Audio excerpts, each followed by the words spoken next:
Now, at the very least, a trade war seems to be looming between the United States and China, or indeed escalating, as President Trump continues to announce greater and greater tariffs against Beijing, in spite of pausing planned levies on other trading partners for 90 days.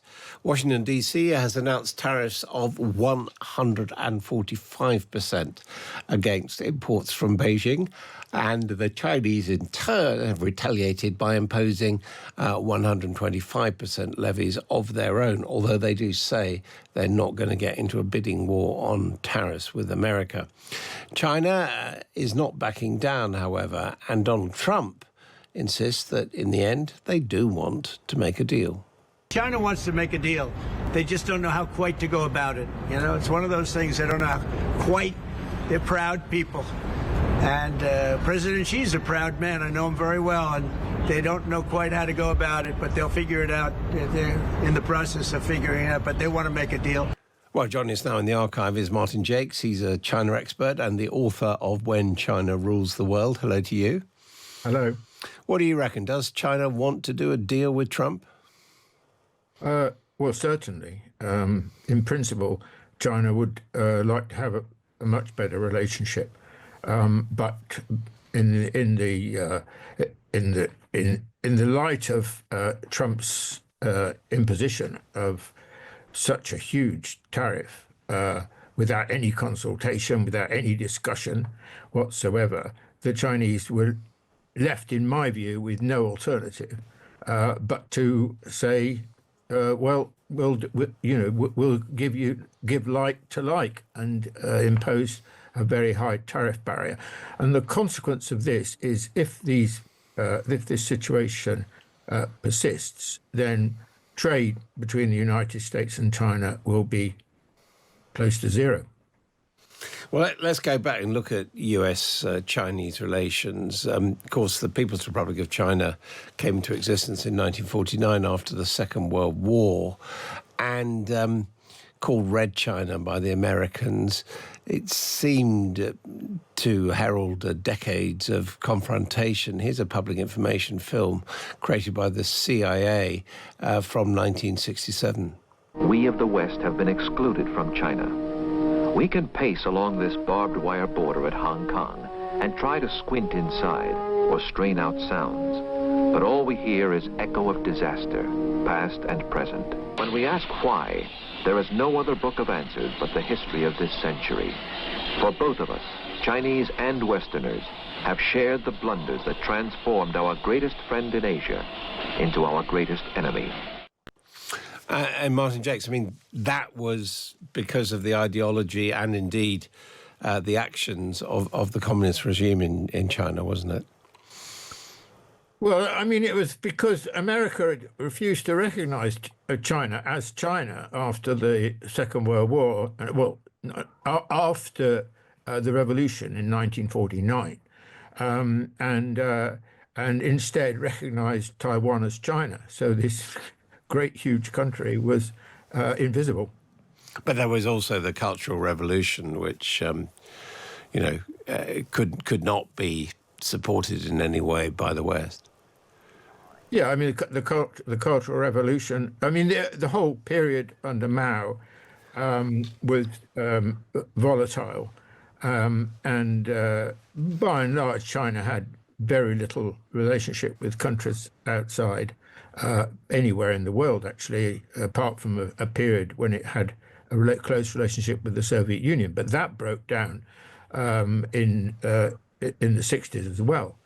So China was very much on its own until after the death of Mao in 1976. And, of course, in the 1970s, before that, President Nixon famously went to China after there'd been involvement of Henry Kissinger, his foreign affairs advisor, and that was America at least signaling a thawing in relations. The meeting between the leaders of China and the United States is to seek the normalization of relations between the two countries and also to exchange views on questions of concern to the two sides. I have taken this action because of my profound conviction that all nations will gain from a reduction of tensions and a better relationship between the United States and the People's Republic of China. That was Richard Nixon's explanation. Martin, what lay behind the American opening? Well, I think that, well, it was an extraordinary thing actually to happen out of DC, which was to seek some kind of warming of relations with China. Of course, Nixon was the key political figure, but the guy that made it possible really from the American side was Henry Kissinger. And I think that they just, looked at the world situation and thought, it would be better to have China on side in some way rather than outside everything.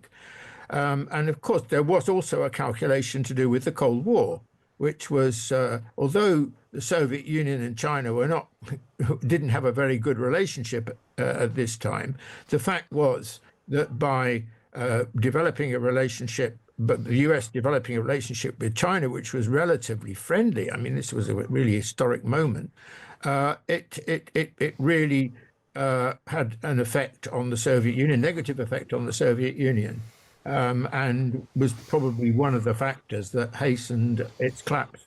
I mean, the warming of relations continued. In 2000, President Clinton introduced a bill that came into force in 2001, normalizing trade relations with China. I'm encouraged by the vote in the committees in both houses, including both Republican and Democratic members, to overwhelmingly approve extending permanent normal trade relations with China. All the former presidents support it, along with former secretaries of state, defense, trade, transportation, national security advisors, chairs of the Joint Chiefs of Staff, religious leaders, many of the courageous people in China fighting for human rights and the rule of law. Momentum is building, but we've still got a challenging fight. They may have all supported it then, but that opening up of trade with China is what Donald Trump now regards as the big mistake, isn't it? Yes, there's a section of opinion in America which Trump is the most striking example that believes that was all a big mistake. In fact, I mean, I think if one looks back in history now, that period, which commenced with the Mao-Nixon Accord at the beginning of the 1970s and lasted, the relationship lasted in a relatively healthy and benign way until 2016. And it was the election of Trump, essentially, that brought that period to an end.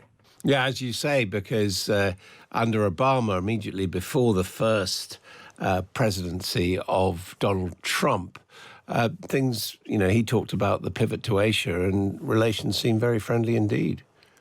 Yeah, I mean, it was a relatively healthy relationship. I mean, there were disagreements, there were arguments, obviously, but basically the relationship between the United States and China from Nixon, Mao, and especially after 1979 with Carter and so on, and the recognition of China as China, the relationship has been, was, I think, in many ways very successful.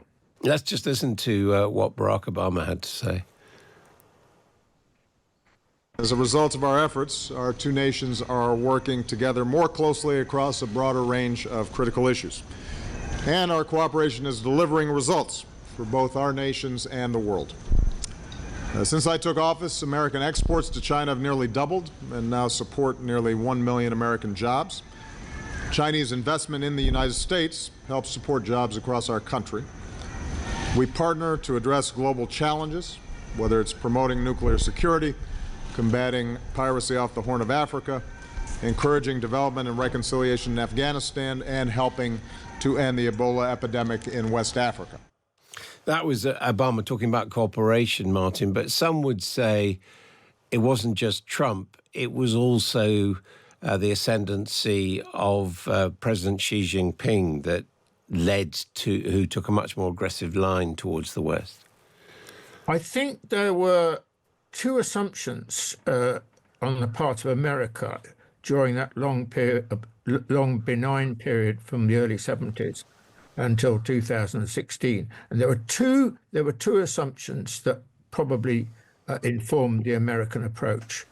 One was that China would never be an economic rival to the United States, that was absolutely impossible. And you've got to remember that, at the time of the beginning of the reform period in China in 1978, the Chinese economy was, 5 to 10% the size of the American economy, and it was absolutely tiny and very backward. So that was one assumption.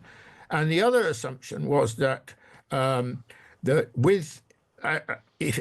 it modernized, as it industrialized, then its existing political system, the communist system, would be unsustainable. And that was the other assumption. And of course, both of those two assumptions were wrong. Your book's called When China Rules the World. When do you think that's going to be? Well, the title was never meant literally, as I'm sure you would know, but it was an attempt to capture the rise of China and its huge implications for the world. And everything that's happened since I published the book in 2009 has happened as I suggested it would. So what is clear, and this I would argue is very apparent with Trump, is that really America is a significantly diminished power compared with what it was. And it's not able to kind of rule things in the way that it did. And Trump, I think, is in this sense hasn't understood this. He doesn't understand that America just no longer has that kind of writ over the world. So at some point, I think, I don't know how long it'll be, but China and the United States will have to resume a positive relationship. And I think that will happen. But don't ask me how long it will be, because I think the present period that's been inaugurated by Trump's decree on tariffs could last a while. Martin Jacques, thank you very much indeed for joining us.